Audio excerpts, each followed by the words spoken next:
Hello everyone, welcome to my channel. आज हम एक मूवी देखने जा रहे हैं जिसका नाम है टू ब्लू स्ट्राइप्स, जिसमें दो टीनेजर्स को दिखाया जाता है जो कि 16 इयर्स की एज में ही मॉम डैड बन जाते हैं। मूवी के स्टार्टिंग में हमें लिसा और जिनको को दिखाया जाता है जो कि सेम क्लास में सेम बेंच पर हमेशा साथ ही रहते हैं, जिसकी वजह से इनके फ्रेंड्स और इनके क्लासमेट्स इनका काफ़ी मजाक उड़ाते हैं कि ये दोनों तो हमेशा एक दूसरे में ही चिपके रहते हैं। स्कूल खत्म होने के बाद दोनों लिसा के घर जाते हैं।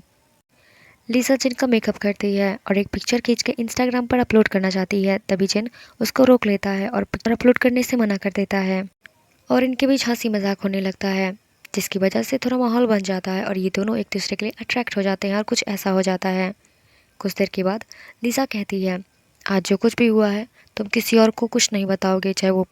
फिर कुछ दिन ऐसे ही नॉर्मली बीत जाता है, लेकिन एक दिन अचानक लिसा और जिन अपने फ्रेंड के साथ बाहर खाना खाने के लिए जाते हैं। तभी अचानक लिसा का तबीयत बहुत ज़्यादा खराब हो जाता है। फिर जिन उसे उसके घर छोड़ता है और वहीं पर उसकी मॉम से भी मिलता है। लिसा की मॉम को लग रहा था कि उनकी बेटी का तबीयत इसलिए खराब हुआ है क्योंकि वो बाहर का खाना बहुत ज़्यादा खाती है। फिर फिर लिसा की मॉम उससे पूछती है, क्या ये तुम्हारा बॉयफ्रेंड था? पर लिसा कहती है, नहीं, वो सिर्फ। फिर लिसा अपने रूम में जाती है और अपनी बहन से अजीब अजीब बातें करती है जो कि उसकी छोटी बहन थी। लिसा की बहन को लगता है कि हो सकता है इसका पीरियड चल रहा हो, जिसकी वजह से इसका मूड थोड़ा ख़राब चल रहा है। फिर लिसा को याद आता है कि पूरे 1 महीने हो चुके हैं और अभी तक इसका पीरियड नहीं आया है।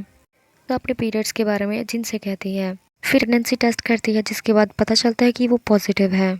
जिनको जैसे ही ये बात पता चलता है वो लिसा को अवॉइड करने लगता है और उससे इधर उधर भागने लगता है। ना ही वो लिसा से बात करता है और ना ही मिलता है।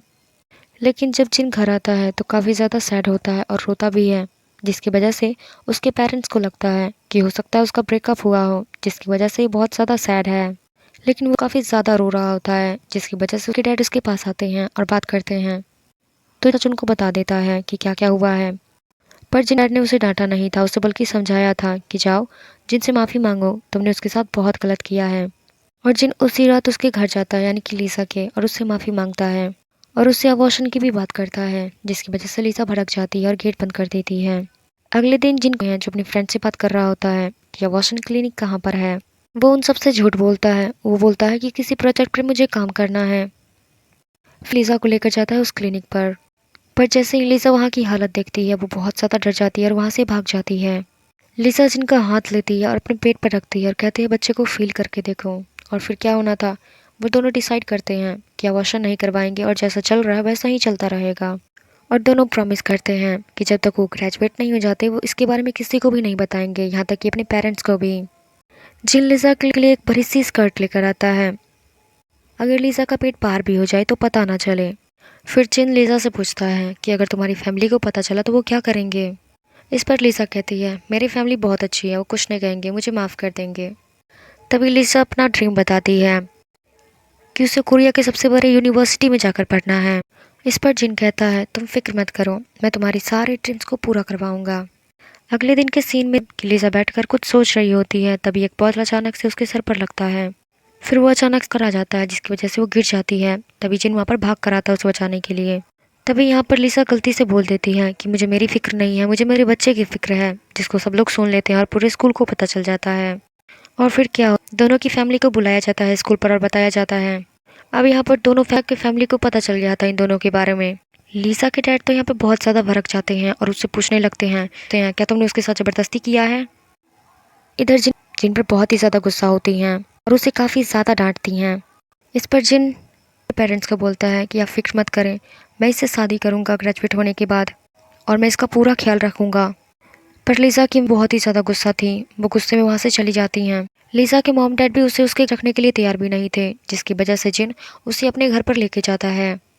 जिनका घर एक मिडिल क्लास एरिया में होता है, जो कि काफ़ी ज़्यादा अजीब लग रहा होता है देखने में, जहाँ पे हमें पता चलता है कि लिसा बहुत ही ज़्यादा अमीर है। इसलिए लिसा को काफ़ी ज़्यादा यहाँ पर अजीब लगता है और काफ़ी ज़्यादा अनकंफर्टेबल फील होता है।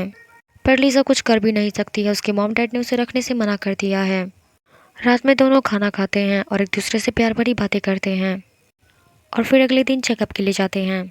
चेकअप के बाद डॉक्टर बोलती हैं कि जब तक बेबी नहीं होता तब दोनों प्यार मोहब्बत मत करना। मतलब समझ रहे हो यार क्या कह रही हूँ मैं। पर लिसा के मॉम डैड को उसकी बहुत याद आ रही होती है, जिसकी वजह से उसके मॉम डैड लिसा को अपने पास लेकर जाते हैं अपने घर। कार में बैठ के लिसा पीछे मुड़ कर देखती हैं। जब वो देखती हैं तो लिसा उनकी दिखाई दे रही थी। इस सीन को देखने के बाद तो हमें यही पता चलता है कि हम चाहे कितने भी बड़े हो जाएं, हमारे मम्मी पापा के लिए हम बच्चे ही रहते हैं।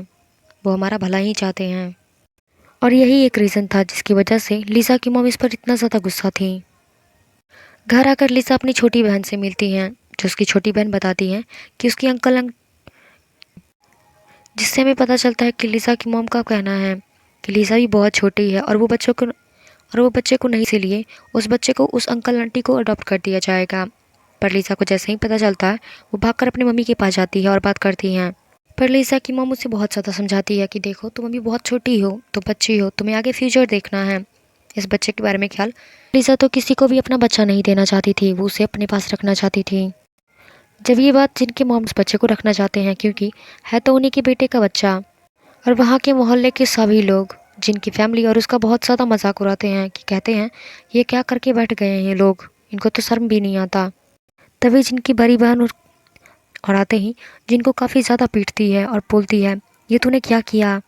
अगले दिन जिनकी पूरी फैमिली कुछ सामान लेकर के लिसा के घर पर मिलने के लिए निकल जाती हैं। दूसरी तरफ हम जिनकी मॉम को जिनकी फैमिली को बिल्कुल भी पसंद नहीं करती और वहाँ से वो भागना चाहती हैं। पर लिसा उन्हें काफ़ी ज़्यादा मनाती है और वहीं पर मनाती है और उन्हें जाने नहीं देती। तभी जिनकी पूरी फैमिली उसके पहुँच जाती है। दोनों फैमिलीज मिल करके लिकी बातचीत करते हैं और कुछ दिन के बाद इन दोनों की शादी करवा दी जाती है। अब जिन और लिसा शादी के लिसा के ही घर पर उसके साथ रहता है और वो दोनों पूरे टाइम फ्यूचर के बारे में बात करने लगते हैं। तभी जिनके डैड हैं और कहते हैं तुम नीचे ही सो जाओ, क्योंकि उनको शक है कि वो दोनों फिर से कुछ ना कुछ कर बैठेंगे। लिसा ने अब स्कूल आना छोड़ दिया था और जिन स्कूल जाता है और स्कूल के टाइम धीरे धीरे बीतता जाता है और लिसा को पता चल जाता है कि जिन क्लासेस नहीं जाता है। जिन बताता है कि मेरे लिए स्कूल पैसे कमाना बहुत ज़रूरी है क्योंकि मुझे तुम्हारे लिए घर लेना है। इसी बात पर दोनों में तभी लिसा की मॉम आती है और जिनको उसके घर भेज देती हैं। कुछ दिन के बाद लिसा की फ्रेंड्स भी उससे मिलने आती हैं और उसका मूड काफ़ी ज़्यादा अच्छा करती हैं, उसे मेकअप करती हैं, घुमाने फिराने के लिए लेके जाती हैं। अब हम देखते हैं लिसा का मूड काफ़ी ज़्यादा चेंज हो गया है, उसका सोच भी चेंज हो उसके सोचने का तरीका, क्योंकि उसकी बॉडी में बहुत अजीब अजीब से चेंजेस आ रहे थे। वो इस बारे में अपनी मॉम से बात भी करती है। अगले दिन सब लिसा का चेकअप कराने के लिए हॉस्पिटल जाते हैं, जिसके बाद हमें पता चलता है कि लिसा के पेट में एक लड़का है, जिसको देखकर सब लोग बहुत खुश होते हैं। तभी दोनों लास्ट में बात करते हैं कि इस बच्चे को रखना है या फिर उनको दे देना है। लिसा ने तो डिसाइड कर लिया था कि वो इस बच्चे को नहीं रखेगी, उन अंकल आंटी को दे देंगी और साथ में जिनको डिवोर्स भी दे दे। वहीं जिनका सोच था कि वो उस बच्चे को अपने पास रखे अपने घर में। लिसा का सोचना था कि तो वो फ्री हो जाएगी और अपनी आगे की पढ़ाई पूरी कर सकेगी और अपनी आगे की ज़िंदगी भी देख सकेगी। ये सारी चीज़ें देखने के बाद हमें पता चलता है कि लिसा और जिन की सोच बहुत ही ज़्यादा बदल चुकी है। अब लास्ट में डिसीजन यही आता है कि लिसा अपने बच्चे को उस अंकल आंटी को दे देगी, जिसको ये जानने के बाद जिनको रात लिसा को मनाने लगता है ताकि वो बच्चा उसको दे दे, वो अंकल आंटी को ना दे। इन सारी चीज़ों से लिसा बहुत ज़्यादा परेशान हो जाती है और अपनी मॉम से बात करती है कि इस बच्चे को अडॉप्ट ना किया जाए। थोड़े दिन के बाद लिसा एक हेल्थी बच्चे को जन्म देती है। यहीं पर हमें पता चलता है कि ये मूवी का लास्ट सीन है और इसमें डिसाइड इनकी फैमिली को दे दिया जाता है और लिसा हमेशा के लिए वहाँ से चली जाती हैं अपनी आगे की पढ़ाई पूरी करने के लिए, ताकि वो अपनी आगे की ज़िंदगी देख सके। मूवी के लास्ट में हम एक दूसरे से दूर रह रहे हैं। लिसा बच्चे को जिनकी फैमिली को लगा, मुझे पता है आप लोगों को भी कुछ लोगों को तो लगा होगा कि लास्ट में वो दोनों साथ रहेंगे, पर ऐसा नहीं हुआ। वो दोनों अलग हो गए क्योंकि अब वो दोनों एक दूसरे के साथ रहना भी नहीं चाहते हैं, क्योंकि कहीं ना कहीं दोनों समझ चुके थे कि ये सब कुछ नहीं है, हमारी आगे की ज़िंदगी भी बहुत बाकी है जो इससे भी बढ़कर है। आप इस मूवी के बारे में क्या सोचते हो, कमेंट करके हमें ज़रूर बताइएगा। Thank you for watching.